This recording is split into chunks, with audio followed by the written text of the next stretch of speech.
In today's video, I'm going to be showcasing you guys this amazing PvE build from Season 11. I had to test a few things out, and I must say, this is definitely one of my favorite builds so far that I've made for this season. Now, if you're new here, make sure you hit that subscribe button. Let's get to 12k subscribers. It would mean a lot. But without further ado, let's dive straight into this build. I just want to say, look at me.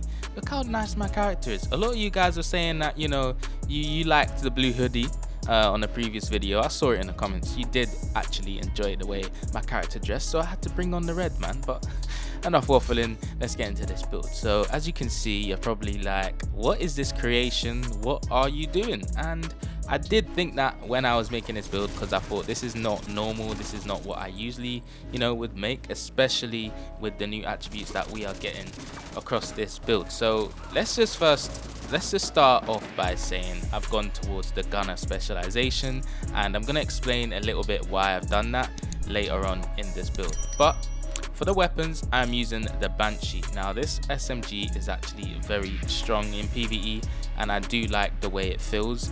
I don't really use this much in PvP, but because this is a PvE build, I like to branch out and try out different weapons. So definitely go towards what you think is best for you. But this SMG, man, it has a lot of RPM, it has a lot of damage, and it has a good amount in the mag. We're sitting at 52. So we got 15% SMG damage, crit chance maxed out, and 10% damage to targets out of cover. And for the talents on this weapon, I've gone towards strained.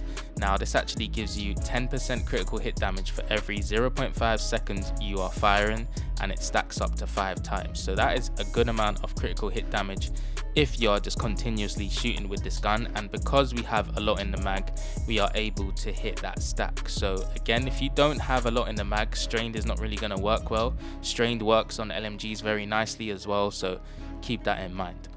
Now obviously for our secondary, I've decided to go with the Vector because of that RPM again, and we've got Instinct on here, but that's not the main weapon, that's just our secondary. Now let's head into our pieces and what we are using. So we have 3-piece hunters, we have Sokolov, Bellstone piece, and we've got an orange backpack here.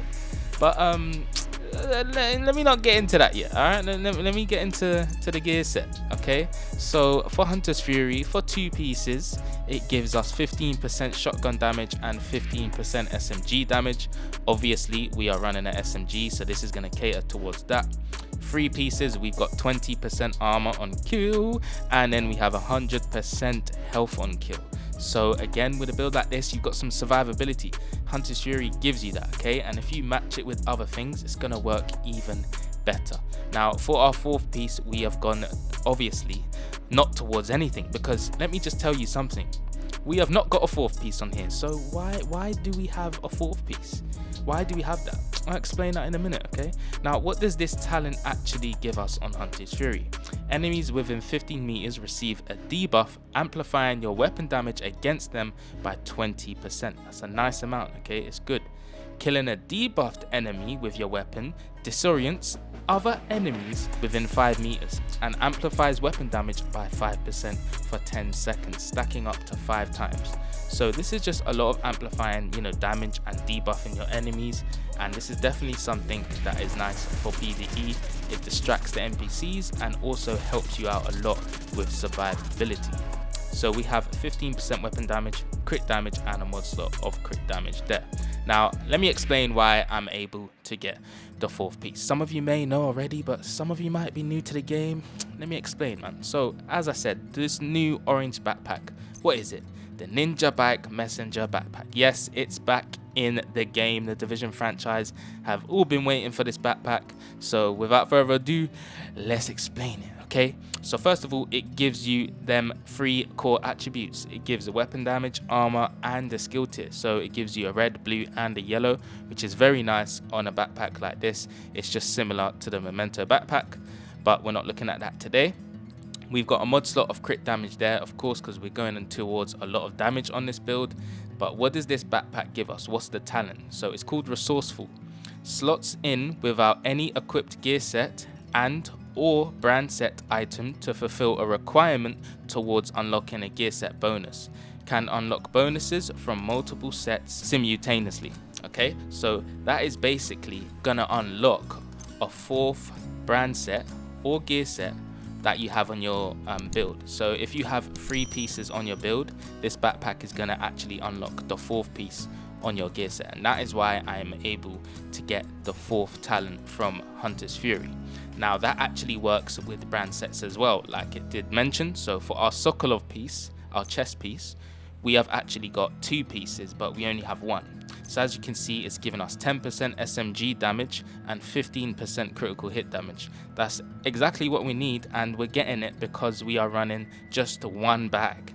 And I think that's actually really nice that this is, enabling us to create builds and give some sort of variety here and there. Not a big variety, but some sort of diversity with the builds, and we're able to get that extra, second piece from a brand set or gear set.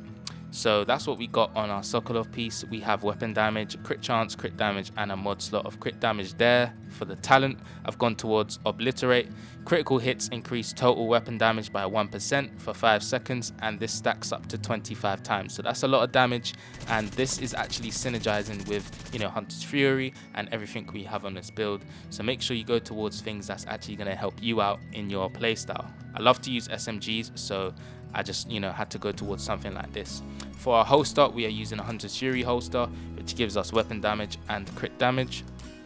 For our knee pad, we have gone towards weapon damage and crit chance for the Hunter's Fury. And last but not least, this is actually one of the most important pieces on this build, a Bellstone Armory. It gives us 1% armor regen, but on top of that, it's giving us another 10% armor and kill. Now this is actually synergizing with our gunner specialization, because on our gunner specialization, it gives us an extra 10% armor on kill as well. So this glove is actually helping a lot throughout the build with survivability, so keep that in mind. We have armor regen as well to synergize with the Bellstone piece, and critical hit damage there. So this is actually a build that I just made up on the spot, because I knew obviously what the NinjaBike backpack did, and I thought, well, what can I put together that's actually gonna help 2 things at once? So I saw that, Hunter's Fury is giving me SMG damage, and I saw that Sokolov is giving me SMG damage. I saw that it's also giving us armor and kill, and I know that Bellstone Armory is giving us armor and kill. On top of that, I know gunner specialization is giving us armor and kill, so I had to synergize that with the Bellstone piece and Hunter's Fury. So it's like an all-in-one kind of build, and just putting everything together, and it's just all matching. So that's kind of what I wanted to go with today. For the skills, we are using the Banshee Pulse. It's only right, because it's literally going to do the same thing that the Hunter's Fury piece does. It debuffs the enemy, puts them down on their knee. They're going to be struggling. So I definitely think a skill like that is good to have if you are putting a build together like this. And for the second skill, I am using the Striker Drone, just to give that sort of crowd control when I'm fighting the NPCs, and I definitely think it does help me out a lot. Let me know in the comments below what you think of a build like this. Do you think I've put this together well? What would you personally change? What would you do with a NinjaBike backpack? Let me know in the comment section below. But let's dive into our stats. So we're sitting at 50% critical hit chance on the Banshee with 144% crit damage. Again, please do keep in mind, with gear set brand sets, you're not getting 2 attributes at the bottom, you're only getting 1, whereas with brand sets you get 2. You are missing out on a few stats here, so our crit damage could be a little bit more higher, but just keep in mind that these gear sets is not always the best way to go. But if you want to get that 4th piece and you want to make sure that you're synergizing everything together, then obviously it's a good idea to do that. So that is the stats for that. And let's actually go to our armor on kill here. We're getting 431k armor on kill with a build like this. It's very interesting, very nice. It's a good amount. It's not amazing, this amount, but it's definitely really nice, and it's definitely going to help us with our survivability. And I guess we have a measly 4,900 armor regen, but you could actually make this into an armor regen build, especially with the NinjaBike bag. It's giving you that option to create a ton of builds that's going to help out your diversity. But that is it from me today. That is my newest build. I hope you guys enjoyed this video. I just wanted to say as well, if you are new to the channel, make sure you hit that subscribe button, smash it, smash it, smash it. I would appreciate it a lot. Let's get to 12k subscribers. I'm going to be uploading more builds, and I'm going to do as much as I can with the NinjaBike bag and the other brand sets that we got in the game as well. I'm just going to try everything out, and if I make a nice build of it and I think it's good, then I'll definitely post it here on the channel. If you enjoyed this video, give it a massive thumbs up. It helps me out with the YouTube algorithm, pushes me into the search, and helps me grow on this channel, so I would appreciate that highly. But yeah, man, I guess I am out into the next video, and I'll see you then. It's been Division Addiction, and I'll catch you in the next one. Peace.